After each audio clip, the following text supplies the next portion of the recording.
ବିଶ୍ୱାସ ବିଷ ମିଶାଇଛୁ ମାନେ ହେଲେ ତୁ ଶେଷରେ ବି ମତେ ମାରିଲୁ।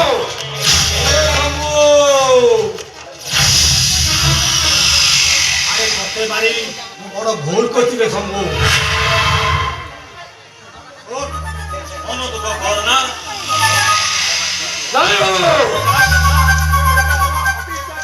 আরে রাগ দে না। ତୁ ହଉଛୁ ଗୋଟାଏ ଅବିଶ୍ୱାସୀ ଭାଲୁ।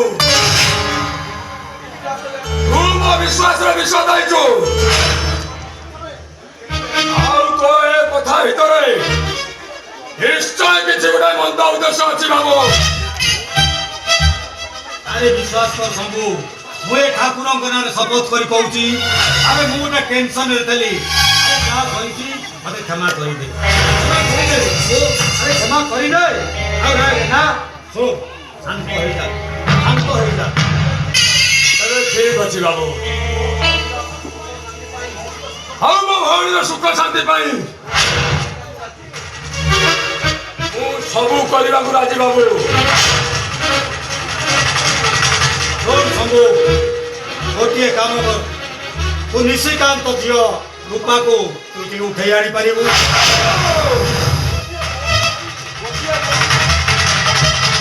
ଗୋଟିଏ ଭଉଣୀ ପାଇଁ ଆଉ ଗୋଟାଏ ଭଉଣୀର ସୁଖ ଶାନ୍ତିର ସଂସାର ଉଜାଡ଼ି ପାରିବିନି ବାବୁ।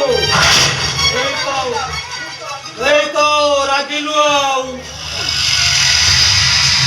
ଭଉଣୀ ବାହାଘର କରିବା ପାଇଁ ଟଙ୍କା ଦରକାର। ତୋ ଭଉଣୀ ବାହାଘର କରିବା ପାଇଁ ତୋ ଟଙ୍କା ଦରକାର ନା। ମୁଁ ରାଗୁଛି କାହିଁକି, ରାଗୁଛି କାହିଁକି? ଆରେ ଟଙ୍କା ନହେଲେ ତୋ ଭଉଣୀର ବାହାଘର ହେଇପାରିବ ନାହିଁ। ଶାଶୁଘର ଲୋକମାନେ ତାକୁ ପେଟ୍ରୋଲ ଢାଳି ନିଆଁ ନବେ। ଏତେ ଭଲ ପାଉଛୁ, ସିଏ ଯଦି ମରିଯାଏ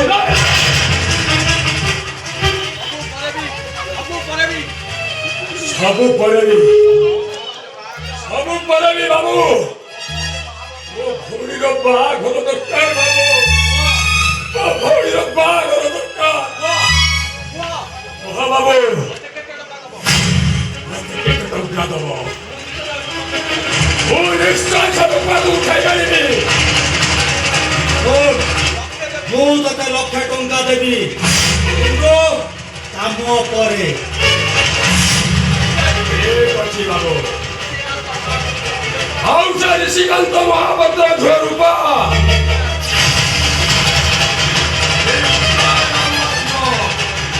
ନିଶ୍ଚୟ ଆସିବ ବାବୁ।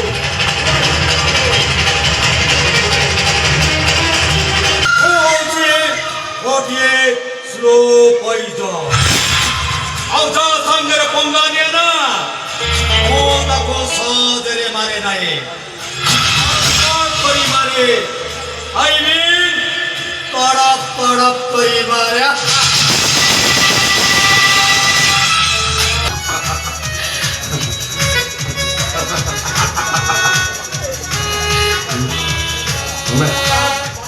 ଆରେ ମୋର ଏମିତି ମନେ ହଉଛି ଏ ନିର୍ଜନତାର ବୁକୁଚୁଡ଼େ ପକ୍ଷୀମାନଙ୍କର କକଳିରେ ଏଠି ମଣିଷର ଅସୀମ ନିର୍ଭରତା।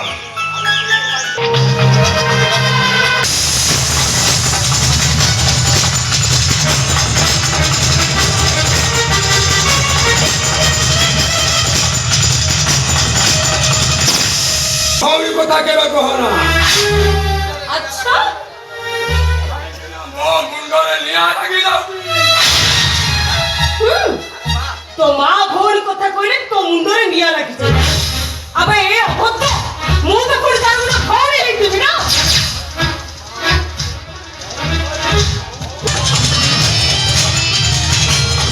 पंडीगुड़ार दिग्दर्शन को आख्या करे रखी आजिर नेता और मंत्री माने नारी को सम्मान मिछ डिंडिम पिटुला ताको सुरक्षा देउथबा कि सब सुनिछि हेले किछि कहबिनी। एई त होछि गणतंत्र संज्ञा। एथिरे आपण माने बास फोट मारछथि आमे स्वाधीन। अरे क्या बात हो? छी एते कदर्य तमर चिंताधारा तमे ताले समाजर कुचित मनिष जहाँ सब मु करिछि केवल मु मो भौणी पाई ଗୋଟିଏ ବିଷ ଆଉ ଗୋଟିଏ ଅମୃତ ହେଲା କେମିତି? ଥରେ ବୁଝିବାକୁ ଚେଷ୍ଟା କର। ଥାଉ ଥାଉ ତୁମର ସେ କଥା କହିବା ଚାତୁରୀ। ମୁଁ କିନ୍ତୁ ସେଦିନ ତମର ଅସଲ ଉଦ୍ଦେଶ୍ୟଟା ବୁଝିପାରିଲି। ଆପଣ ବାଟୋଇ ନାଇଁ ନାଇଁ, ଆପଣ ଜଣେ ଦେବଦୂତ। ଆଚ୍ଛା, ମୁଁ ଆପଣଙ୍କୁ କିଛି ପଚାରି ପାରିବି? ବିନା ଦ୍ୱିଧାରେ ପଚାରିପାର। ଏଇ କିଛି ସମୟ ହେଲା ଆପଣ ଦୁଜଣ ଯୋଉ କଥାବାର୍ତ୍ତା ହଉଥିଲେ, ସେ କଥାର ରହସ୍ୟ ମୁଁ କିଛି ବୁଝିପାରିଲିନି। କିଛି ବି ବୁଝିପାରିବନି, ଆଉ ବୁଝିଲେ କିଛି ବି କରିପାରିବନି। କାହିଁକି ନା ମଣିଷ ଯାହା ସବୁ କରେ ସବୁ ବୁଝି ସୁଝି ଭୁଲ କରେ।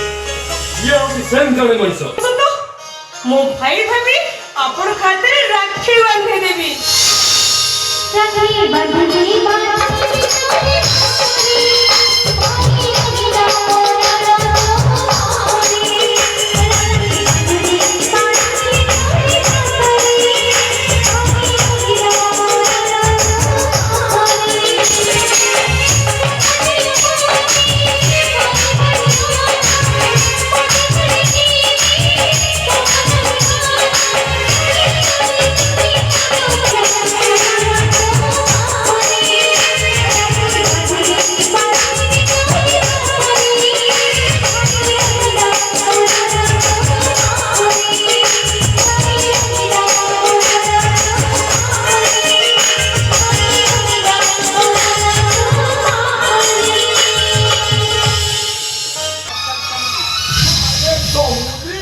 নমস্কার নমস্কার সমুদ্র। নিশিকান্ত বাবু বলি কহুছে, তমে মতে ঘণ্টেশ্বর বাবু বলি কহুনা। এটা থরে সমুদি হেলে তমে তো পানিরে সর পকাই দউছ হো। এমনি সম্পর্ক জড়ি তমে বজাইয়া বাহাঘর টঙ্কাটা যৌতুক টঙ্কাটা ফাঁকি দেব।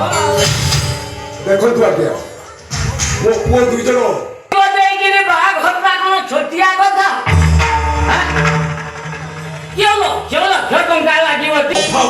ଅସୁବିଧା ନାଟକରେ ମୋ ଝିଅ ବାହାଘରରେ ଏ ସବୁତକ ଟଙ୍କା ଖର୍ଚ୍ଚ କରିବ। ହେଲେ ମୋର ସବୁ ଆଶା ଖର୍ଚ୍ଚ କରେଇ ତାକୁ ପାଠ ପଢେଇ ନଥାନ୍ତି, ସେ ଆଜି ପୋଲିସ ଚାକିରି କରି ନଥାନ୍ତା। କହିଲ ଆମ ରୂପାର ପରା ବାହାଘର ହବ, ଏ ନିଅ 50,000 ଟଙ୍କା। ଆରେ ଏତେ ଟଙ୍କା ତ କମ୍ପାନୀ ତତେ ଦେଲା କେମିତି? ବାବା, କମ୍ପାନୀ ତ ଆମର କ୍ଷତିରେ ଚାଲିଛି। ଟ୍ରାଇ କରି ଗେଟ୍ ଆଗରେ ଧାରଣା ଯାଇ ବସିଛନ୍ତି। କମ୍ପାନୀ ମତେ ଏତେ ଟଙ୍କା ଦବ ବା କେଉଁଠୁ? ରେ ସରୋଜ, ଖାଲି ମୁହଁରେ ତତେ ଏତେ ଟଙ୍କା ଦେଲା କିଏ? ସେ କଥା ପରେ ବାପା, ଯାଇ ଆଗ ତାଙ୍କ ଟଙ୍କାଟା ଦେଇ ଆସନ୍ତୁ। ଆରେ ବା, ତୁ ଚୋରି କରି ଡକାୟତ କରିକି ମଣିଷ ମାରି ଏ ଟଙ୍କା ଆଣିଛୁ। ଆରେ ତାର କିଛି ପ୍ରମାଣ ଅଛି? ଆରେ ଏଇ ଝିଅ ଏଇ ସରୋଜ ଶେଷରେ ମୋ ଝିଅଟା ମଙ୍ଗୁଳା ସାଜି ବେଦି ଉପରେ ବସିଲା ବେଳକୁ ଆରେ ପୋଲିସ ତତେ ବାତି ନବ।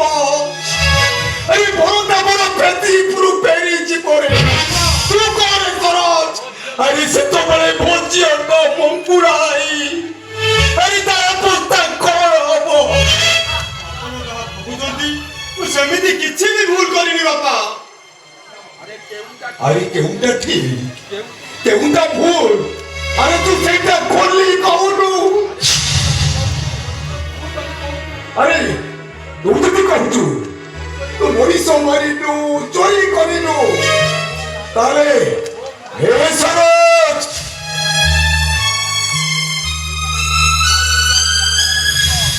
আরে তু মো মুন্ড উপরে হাত রখি কর।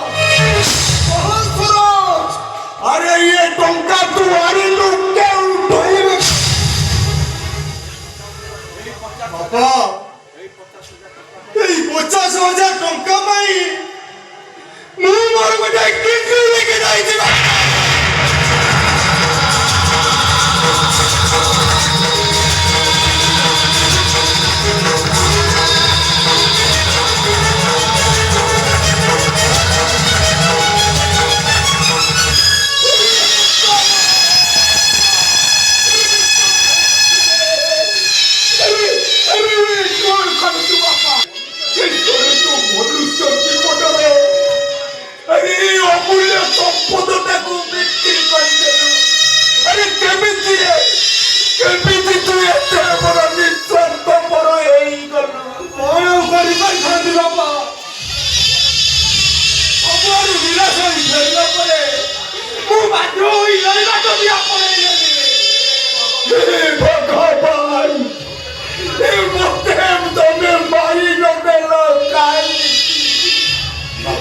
ଭାଇ ବାପା ଆରେ ଭାଇ ମୋ କିଡନୀଟା ବିକ୍ରି କରି ଦେଇଛି ବୋଲି ତୁ ମନ ଦୁଃଖ କରୁଛୁ ନାଇଁ ମୁଁ ତ ମୋର ନାଇଁ ସେ କଥା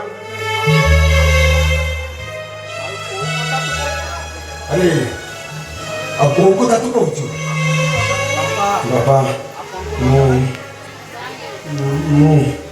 ମୁଁ ଆପଣଙ୍କୁ ନ ଜଣାଇ ମୁଁ ବାହା ହେଇଯାଇଛି ବାପା